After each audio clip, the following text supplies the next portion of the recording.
Hello, class. This is Professor Gildersleeve reaching out. I want to do a quick video for you.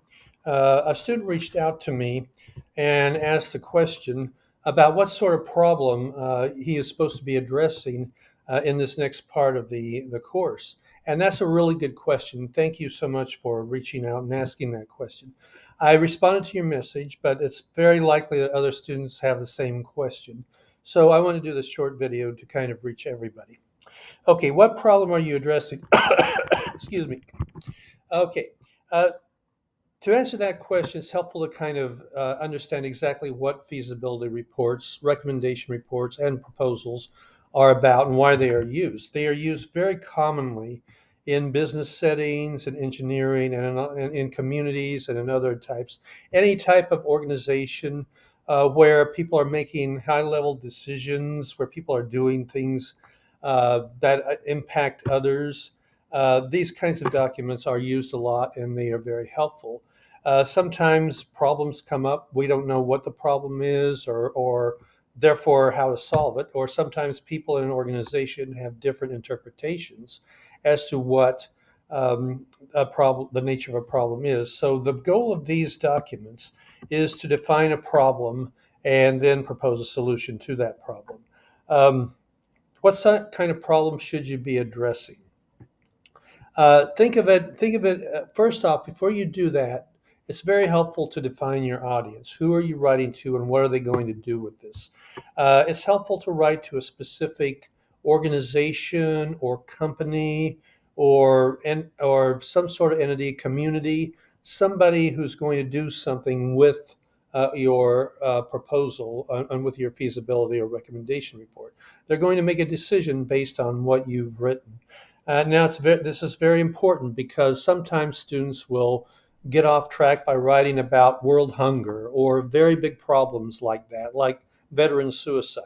Those are important problems. They need to be addressed. But if you're going to write about world hunger, who are you addressing this paper to? What specifically are they going to be doing to solve it?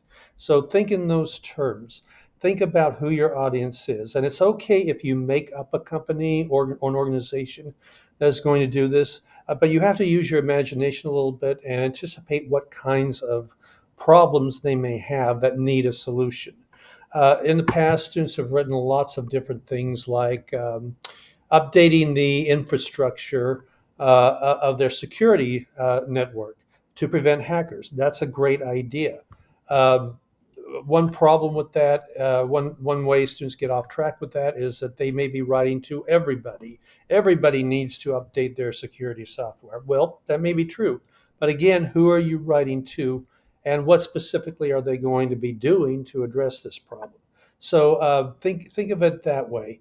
Um, Another thing is that if people you're writing to a manager or a director or somebody who's a committee, maybe somebody who's empowered to make a decision. So they're going to take your document, your feasibility report, and your proposal, and based on what you've written, they're either going to accept it and implement the change that you recommend, or they're not going to. So what you want to do is to give them enough information that they can make an informed decision. Uh, a couple of examples. One student wrote a paper on, she wrote it to a toy company, and the problem she identified had something to do with the um, user friendliness of these particular toys, and so she was recommending a specific change be made to make them more user friendly. I'm sorry, I can't give you more details than that. It's been a while since that happened, but that stood out to me because it was a really good idea. Another student wrote a paper in which he recommended that the United States Air Force upgrade a fleet of planes. Okay, that's a very specific proposal. Now, obviously, it's something that he could not present and that could not be done within the confines of this course. But as far as writing a proposal and a feasibility report, that was an excellent idea. So think of your problem in that way. First, define your audience, then define who is going a particular problem they have They may not even be aware that there's a problem. Maybe you can bring this problem to their attention, but it has to be something that is going to improve the company, organization, or community in some way. And in the week 6 materials, a few examples are given, like starting a community garden. Um, let's see, redoing the work schedule so it's more equitable, or things like that. Something very specific that's going to improve the organization in some way. Um, let's see, what else did I want to say? I always take notes, or I usually do, when I give these videos because it's easy to get off track. One other thing to keep in mind is that as a technical writer, you should be a disinterested party in this. Uh, Obviously you want to propose a solution that's going to help your client, but don't approach this as if you're a salesman and you're trying to sell a product to them. 4 out of 5 dentists recommend this brand of toothpaste. No, that's not what we're all about here. Technical writing is objective, it's presented in third person, and it is clear and it's precise, and there's no attempt to kind of you know draw the reader in by making them not realize how wonderful your product or your company is. That's Hold on one second. I'm getting a message on my computer. No, I do not want to do this later.